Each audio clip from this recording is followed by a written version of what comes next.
Yo, what is good, my anime people? What is good, yo? Guys, let's get right into Plunderers. I am thoroughly surprised on how they played this out, um, being at which making this so-called demon being something it actually isn't at all. Just in the grand scheme of we know what this thing is, but they don't, so it's considered a demon. Seeing how it shot fire, um, it like it like left holes in people because of probably the bullets and stuff like that. So it's really crazy to now even see what the show itself is teasing at this point because we just went from an obvious like, oh, this is a demon, and they even show a really cool picture of what their demon might translate into. But no, that has nothing to do with what's going on here, which is the craziest part of all this. Seeing just what is probably truly causing all the trouble being this void pool, like this ginormous just wormhole of a void that seemingly there is another side to, because if there isn't another side, how did this helicopter that people called it a demon, how did this thing come out from the other side and still be in perfect attached form, right? um this is more or less where I get back to just like the show itself has not given us a whole lot to understand when it comes down to what the void does, how, like, do you actually die when you go into void? Because this is relatively convenient that as soon as the person we try to save who really wanted to fly and wanted to experience just the air and stuff like that, as soon as she's taken down there, next thing you know, these helicopters or these flying machines that should not be able to fly are showing up. Um, my quick and first initial thought was maybe it had something to do with her. Once you go to, so for instance, she goes to zero, right? And because she goes to zero, maybe that is a good reason as to why her ambition, her overall thought process, everything she wanted to accomplish kind of just turned into whatever the void can now accomplish, right? Like, once all of your hopes and dreams are crushed and you enter the void, maybe for some reason you become part of the void, or you and the void are capable of sharing in your ideals or something weird, right? That's just what I felt this week. That kind of made sense on all of a sudden these helicopters are showing up.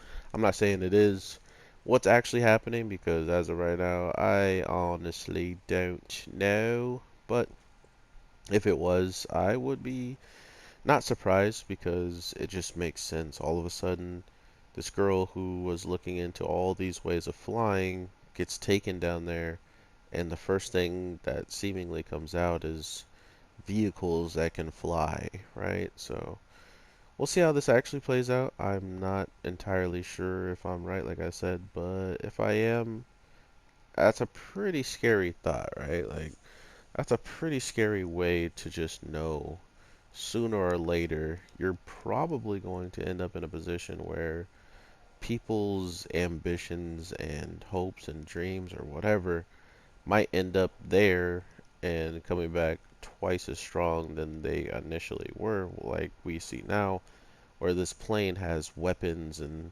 it's trying to straight up take out people when all our girl wanted to do was fly. So if you would ask me, would she give away, would she put everything into still trying to fly once she reached the bottom of the void or whatever? And would she be willing to throw away a lot of stuff to do so? I think she would. Like, I don't think she would care that it was attached with weapons and it was weaponized, as much as she would care that as long as she, at least got to fly once or twice, or at least gets to see it fly. She probably got to see it fly out of the void, and that's just me going off of my prediction that this is even her, right? Like, this could honestly not even be her. This could honestly have nothing to do with her in the slightest, and it just conveniently is something that happened right before this all took place. So, regardless, I definitely want to see what is popping off in the show. I have been enjoying it relatively a bit, and to know that everything kind of comes to an end at some point in all shows. Hopefully, the end of knowing about the void, we can just hear what goes on there, what actually is possible, what isn't possible, or what has been possible, and stuff like that. Because seeing this all pop off definitely gave me more interest in just knowing about the things that, of course, we don't know about, but at the same time, things that I feel like they weren't even going to elaborate on sooner than later, and maybe just leave it as a plot device of being mysterious and stuff like that. So let me know what you guys are thinking. Like always, I I did enjoy the comedy aspects of this show this week, with the ladies kind of getting tipsy-ish, or probably wasted because they don't drink at all, and really just understanding that there's a whole bunch of stuff they don't know about this guy that they both care about, and at the same time, one of them jealous that he jumped in the way for one of them and not at least both of them, right? Like, she's like, why'd you call out her name to protect her when we're supposed to have all these moments together as well, and you're supposed to care about me just as much, if not more. That's just one of those things that happens with love, or as Nana says, the youth. So I'm interested in all of it because they just been having fun with the show, and at the same time, it's been relatively interesting with the openings of this episode being nothing but drinking and nothing but just jokes pointing fun at each other until all of a sudden things get serious and we don't even get to see where that's going to lead to. So hopefully everything pops off pretty well and it's not just um, not even like entertaining and stuff like that. Because we know things can pop off in shows and be very, very obvious and very, very straight to the point and blunt. But I feel like this show has been playing its cards relatively close to its chest and not showing everything any episode. For instance, the whole drinking this whole week's episode, like it's important, right? Not only did they drink all of that, they just became sober after it within like seconds of even noticing something bad was coming their way, right? Like they are by far the craziest drinkers almost in all anime now, thanks to their recovery speed of being completely hammered drunk, unless they were unless there was some indicator to tell us that time had flew by and hours or you know not even a day flew by for sure, but a lot of hours flew by and they sobered up. Nah, just something was happening, so they had to be sober, and they were sober. So yeah, there's that fact. I don't know if that really does anything for you, but I thought it was another just hit or miss part of the show when they kind of like to just have fun, right?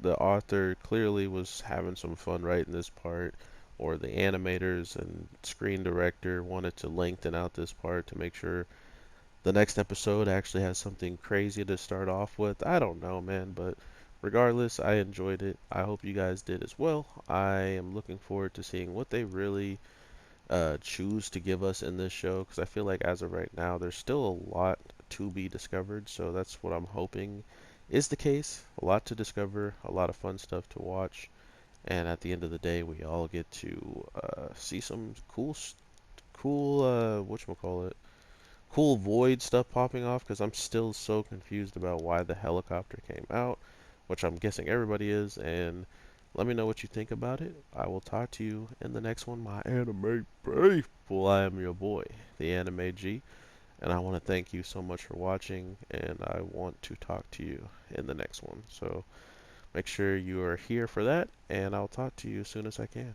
Peace.